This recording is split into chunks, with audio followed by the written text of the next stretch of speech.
Liebe Mutter Gottes, hilf mir, die Menschen zu bekehren. Die Mutter Gottes kommt zu Ihnen auf Besuch. Kennen Sie die Mutter Gottes? Für die Mutter Gottes muss man sich schon Zeit nehmen. Ich möchte, dass wir beten miteinander, ja? Sie leben in Sünde, begreifen Sie das nicht? Was für Sünde? Das ist eigentlich der schwierigste Satz am ganzen Vaterunser ist es. Wollen Sie nicht noch die Mutter Gottes noch ein bisschen segnen? Ja, die Mutter Gottes segnet einen. Ja, gut. Ich bin so glücklich, seit wir unsere Beziehung haben. Ich kann mir das überhaupt nicht mehr vorstellen, wie das Leben ohne die war. Herr, ich bin dein Eigentum. Du bist meine Ehefrau. Ich kann bei dir schlafen. Du weißt, wie schwer das für mich ist, dass er wieder da ist. Aber dein Wille geschehe, nicht meiner. Allahu Akbar.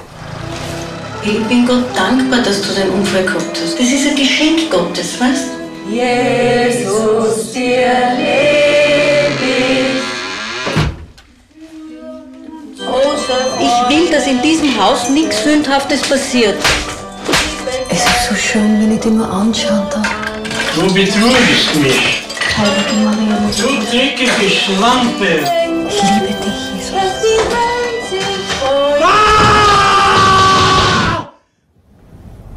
Wer Gott fürcht, wird ewig stehen. Wir schwören dir, dass Österreich wieder katholisch wird. Amen.